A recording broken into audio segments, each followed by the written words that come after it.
Assalamualaikum warahmatullahi wabarakatuh. Halo anak-anak, apa kabar nih semuanya? Semoga kita semua selalu dalam lindungan Allah Subhanahu wa Ta'ala. Amin. Pada hari ini kita akan belajar pendidikan agama Islam dengan tema mengenal nama-nama Allah Subhanahu wa Ta'ala dan kitab-kitabnya. Tujuan pembelajaran kita pada hari ini yaitu memahami makna Asmaul Husna, Al-Mumit, Al-Hayyu, Al-Qayyum, dan Al-Ahad. Baiklah, sebelum kita mulai pelajaran pada hari ini, marilah sama-sama kita membaca doa belajar. Bismillahirrahmanirrahim. Rabbi zidni ilma warzuqni fahma. Ya Allah, tambahkanlah kepadaku ilmu dan berikanlah aku pemahaman. Kamu harus tahu, apabila kita ingin mengenal sesuatu, misalnya orang, hewan, tumbuhan, dan benda alam lainnya, yang pertama kali ditanyakan adalah pasti namanya. Misalnya ketika kalian bertemu dengan orang yang baru kenal atau orang asing, pasti yang kita tanyakan yaitu namanya. Contoh lain seperti misalnya kita sedang jalan-jalan ke taman bunga, dan pasti yang pertama kali kita tanyakan yaitu nama-nama bunganya yang ada di situ. Melalui nama-nama itu kita akan mengenal sesuatu. Demikian juga halnya Allah Subhanahu wa Ta'ala. Kamu mengenal Allah juga bisa melalui nama-namanya.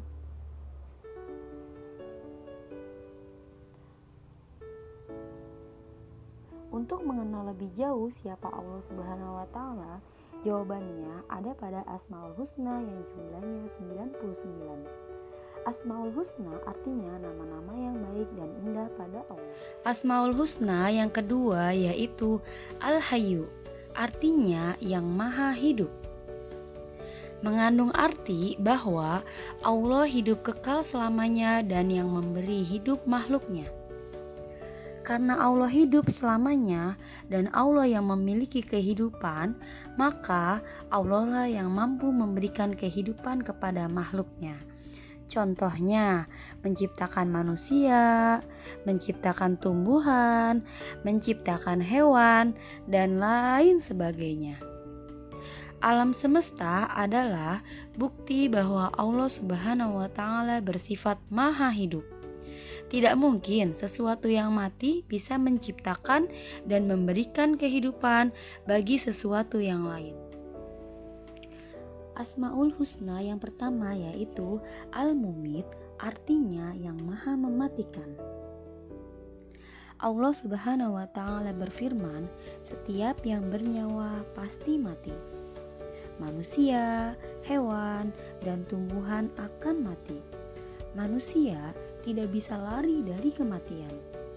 Kematian bukanlah sesuatu yang ditakutkan, akan tetapi kematian adalah tangga menuju ke kebahagiaan abadi. Kematian itu tidak ada satupun manusia yang mengetahui kapan, di mana, dan bagaimana kita mati.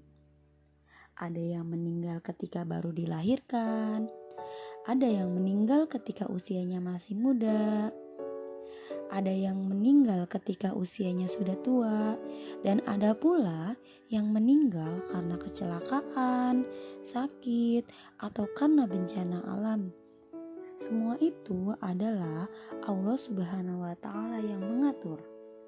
Oleh karena itu, kematian tidak dapat dihindari oleh manusia. Asmaul Husna yang ketiga yaitu Al-Qayyum, artinya yang maha berdiri sendiri atau mandiri. Allah mengatur bumi dan langit dan sisinya tanpa bergantung bantuan dari makhluknya. Contoh, Allah menciptakan matahari dan planet-planet lainnya, serta Allah juga mengatur jalan dari planet-planet tersebut sehingga tidak saling bertabrakan, dan itu semua dilakukan oleh Allah Subhanahu wa Ta'ala sendiri, tidak butuh bantuan kita.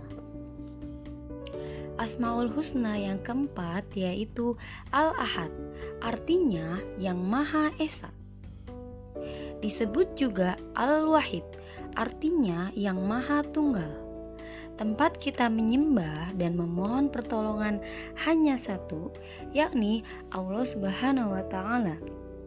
Jadi, kita tidak boleh menyembah atau meminta pertolongan kepada selain Allah Subhanahu wa Ta'ala. Contohnya, kepada gunung besar, kepada pohonan, atau kepada dukun, itu dilarang oleh Allah Subhanahu wa Ta'ala.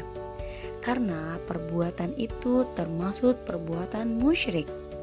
Apa itu musyrik?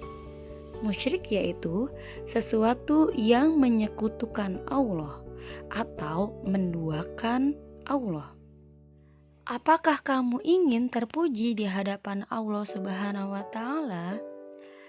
Anak soleh akan menjawab ya. Untuk itu, mari kita mengamalkan Asmaul Husna.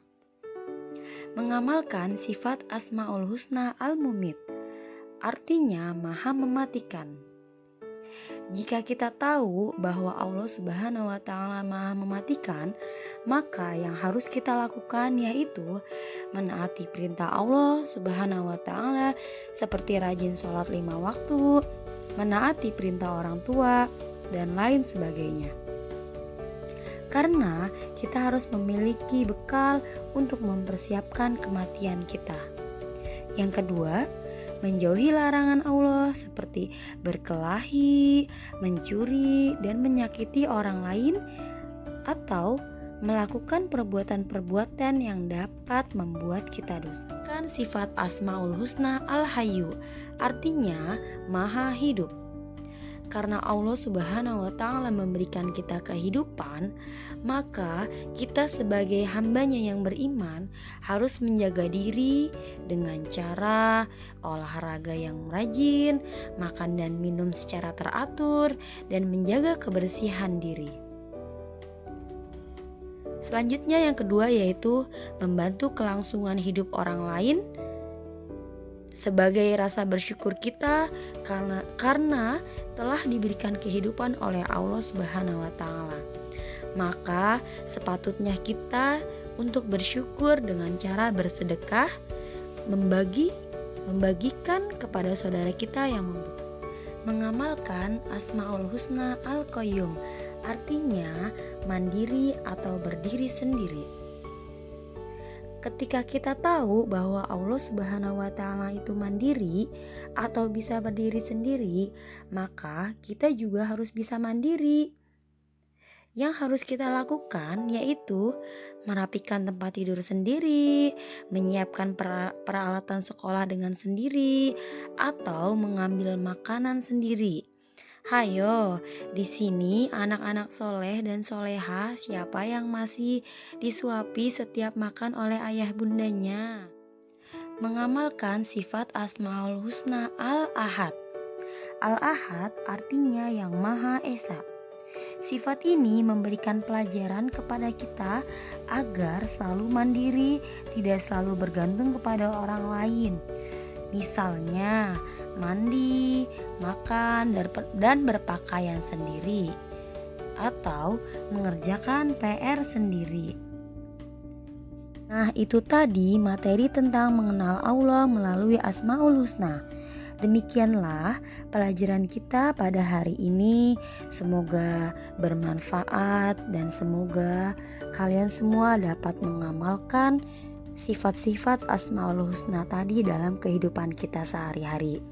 Tetap jaga kesehatan ya anak-anak soleh dan soleha di rumah. Sebelum ditutup, marilah kita baca bersama-sama Alhamdulillahirabbil alamin. Sampai jumpa di pertemuan selanjutnya. Wassalamualaikum warahmatullahi wabarakatuh.